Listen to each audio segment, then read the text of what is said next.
I would want to first of all say thank you very much to all the speakers, those who organized the various events and activities over the last few weeks in Sussex as part of celebrating Black History Month. It's been awesome. Adam, I don't know whether you want to say any thanks particularly to anyone before we go on to our round 2 of Q&A. So I think first of all, I mean to echo what you said, thank you to everyone that's really helped to make it so successful. But really, thank you to the population, to all of our people in Sussex who joined us and gave us so much rich feedback that I think was really helpful to hear, and also to all of the health and care workforce across the Sussex health and care system who have joined us for so many things over the last couple of weeks and given us such great energy, such great feedback, and I've really enjoyed being part of this month. So so thank you to all of them. That's great. So what we will do now is, obviously we did promise question and answer, and you remember that you said you will start off the questions. We did. So you start with the questions. I also have questions. I didn't agree that you would have all the questions, so right. I think it will be a mutual question and answer this time. People this is very organised, and we both know. Yeah, now we've both been playing this game for the last month of how we're going to do this. So I think exactly. Okay, then fine. So am I going first? You go first. Right. Okay. So I've got a question for you. Right. What would be the first word that comes to your mind if you were to summarise your feeling for how you felt Black History Month has gone in Sussex? Inspiring. Okay. Your turn. What would be the key message? And just give it, if you could say in one sentence, right, that you've taken away from the activities of, in Sussex. We are so much more powerful as a group of people together. That's one sentence, isn't it? It is. It is. It okay. is. Right. Now to you, right, number 2. Okay, right. So this is really slick, isn't it? Right. So what do you think people would say to us about what they think should be the top 3 things we should be doing for the healthcare system in Sussex for our BAME community? Access, experience, and inequalities. Okay. Your turn. What would you say as the leader in the ICS, your chief exec's counterparts will describe their learning over the last few weeks? Oh, wow. What would they say? Well, first of all, they've been really complimentary of the work the team have done for bringing it together. But I think a lot of them have, they've said about how much work their teams are doing, how hard they're all working, I think. And I would say that they recognise they've got a lot of work still to do in their organisations to improve the access for the BAME communities coming into their services, and also the experience of their staff. But we were part of the event, weren't we, that they did with the with their BAME network chairs, and I would say I think it's a real genuine commitment to change. So I'm really pleased with what they've said, but I don't think they're complacent for what they've got to do next. Okay, number 3 to you. Ask me. Then, isn't it? Right. Okay. Right. How many people can you still remember who were on the screen behind you the last time? Okay. Muhammad Ali, Desmond Tutu, Mo Farah, the writer. Do you know, I must confess, I have forgotten. Lenny Henry and Dan Abbott. Yeah, that wasn't too bad though, let's be honest with you. Now could you name just 2 people on the screen behind me? Is that possible? Oh, well, let's have a look. So, because your screen has become quite blurred, so I think I can see. I can definitely see Diana Ross. Yeah. Behind your head, I think is Martin Luther King, but you've moved. Yeah, no, that's correct. 2. Oh, two, fine, I'm done. That's Perfect. two. That's two. Now, number four, the fourth question for you to ask me. Okay. Right. As a leader who represents the BAME community in a senior role, what advice would you give any aspiring leader looking at you saying, what do you need to have to be successful in the NHS as a BAME woman? Very interesting question that I actually have been asked by a number of BAME staff. And I think the key thing, first of all, is to recognize that there are people who are out there who do want to support you. That is very important. And I have said that to a number of staff, because experience for some people means they see everybody as not wanting to help them. And therefore, they don't bring alongside people who would support them. And that will be the most important, because if you have a positive attitude, you're more likely to achieve your objectives.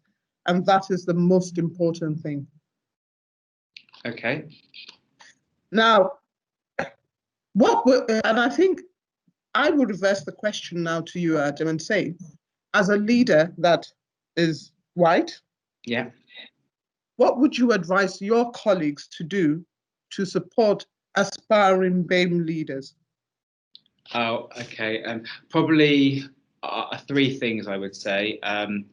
First of all, recognize who you are, first of all, and your upbringing, your background, your stuff. And to that, I say things like, so when you look at like parties you go to, I know this COVID means we go to no parties anymore, but let's pretend back in the good days, right? Parties you went to, or things you do at the weekend, or who did you see? So did you see people that were very much like you or very much not like you?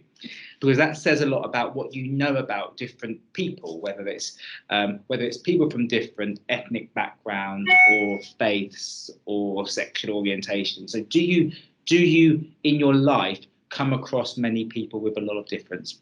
Because if you don't, therefore, you need to work really hard to understand people in a way that is appropriate to them. That's the first bit, so understanding people. Second thing, I think, is you do not have all the answers.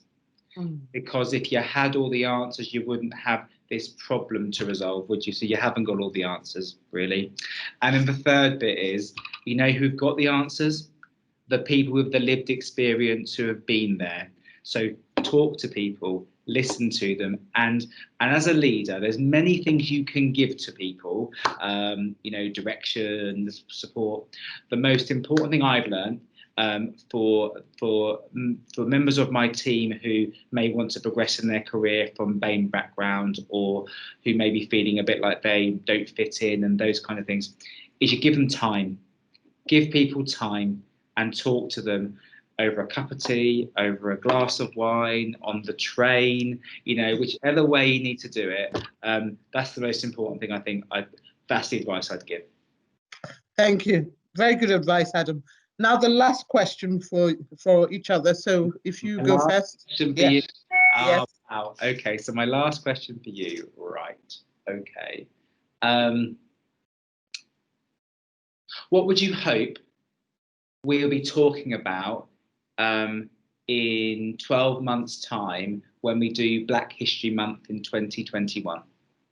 What we will be talking about is what we have achieved.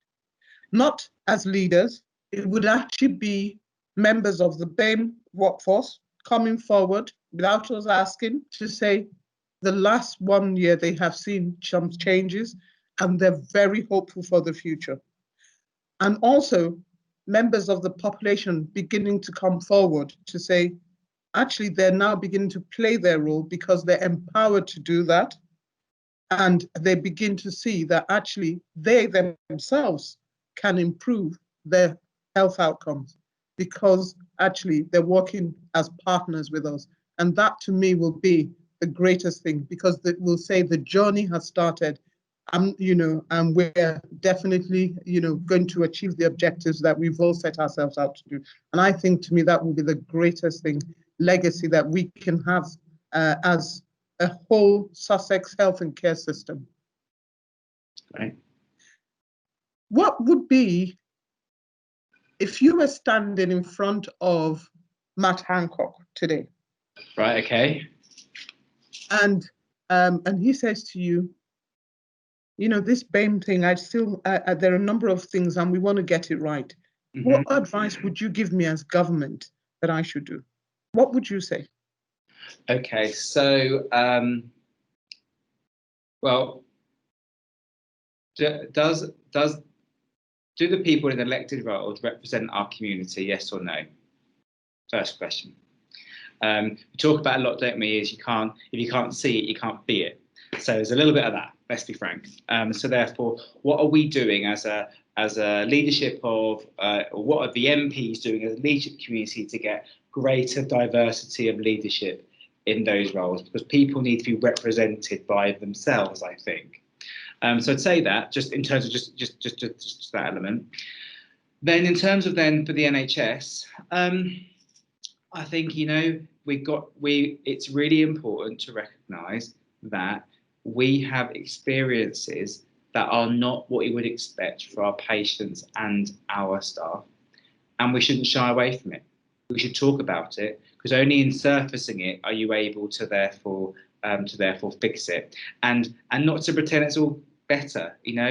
I hear people, they contact me, they tell me about what's happened to them, and so the lived experience of our BAME workforce, the lived experience of our BAME community isn't what it needs to be. Therefore, we've got to keep working it, but talking about it openly, transparently, with data, with real evidence, with real effort is important.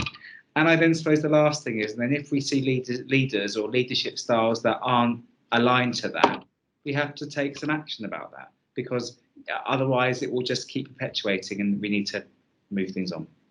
Oh, thank you very much. Thank you. So we're going to end with one key point, which what have we learned over the last few weeks? And I'll go first. Okay. And then you will go, and then obviously we will have to round up with some key messages from both of us.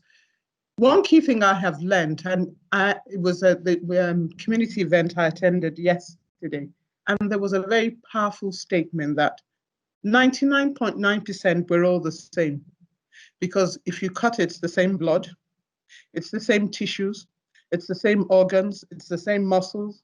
The muscles are not named differently in anybody. They're named the same things. However, 0.1%, which is color, and see what that 0.1% has done. And to me, that really was a very powerful thing, that the impact of 0.1%, as we've all, and I thought, that is true. Because the muscles are all the same. They don't name them, the muscles different in whatever color you are. So 0.1% has had a greater impact on the way we live and walk. It's very interesting. So that's one thing I learned, and it's made me to reflect that all of us collectively, BAME and non-BAME, why should 0.1% drive us when 99.9% should be driving us? Wow. So am I giving my thing now? Yes, you're giving yours. So it's very hard to follow you with that one, by the way. Let's just be very clear. So that's all like you. Right. So I think. So I got an email, and I can't obviously disclose the email sent in confidence to me after our video. Sometimes I'm never sure. Let's put it something else. I'm never sure, as a white leader, am I getting this right when I'm talking about race? And because how can I know, if that makes sense? But what I do know is I've got a position of power that means I should talk about it and trying to make sure we turn a dial on it. I got an email from one of my team within one of my organisations, and they said that it was you speaking with you on this in a laid back, not doing a massive set of slides, not doing a sort of stand up and that kind of thing, but just talking really, really honestly about it, was the most powerful thing they've seen me do. And it's interesting because I'd have thought, you know, some of my more stand-up speeches would be what people remember. So what it's taught me is actually doing this and speaking really from who we all are as leaders is much more powerful. I did know that, but you know, it just reminds you. And so for me, that's probably what I've learned. I have to keep talking about it, but not from a position of completely understanding, but because my job is to get a number of my colleagues with powerful positions to also be talking about it too. So probably that's what I've learned about what I can practically do to improve this for people. Thank you very much, Adam. And before we close, you know, to say our thank you, can I also say on behalf of the BAME community, to you personally as the ICS leader, thank you very much for the leadership you have shown. This is not a fad to you. This is something that you are determined that you want to see make a difference. And I think the key thing for me as a leader in the NHS is that if we can get it right for the BAME community, I am absolutely confident that we will get it right for every other excluded group. And that is what we're all here to do in the NHS, really, and the care system also. We're here to improve the experiences and outcome for people who use our services, and that's what we want for ourselves. So I would want to say personal thank you to for all you're doing. And it really is heartfelt, and it's good for us to see people in leadership who actually see this as an absolute commitment. And so thank you very much from me on behalf of the BAME community. Now we are going to say obviously our final bye to Black History Month. And I think we should therefore say, you know, give our parting message. Right. So I'm going to give it a go then, I think. Yeah. So I think, well, it's been a great month, isn't it? So we've learned a lot. Thanks to everyone for being involved. Thanks to everyone that's helped us, everyone that's come to give us feedback. You know, really welcomed, really important. But it's been a month, isn't it? So really, this isn't about a month, is it? It's about like next year. It's about what we do tomorrow and next week and next month and in 6 months' time. So my passing bit is, let's have a good Black History year, shall we? And we'll speak again next October. And I think that's the best way to end it. So just to say thank you to everybody. Thanks, everybody. Thank you. Thank you.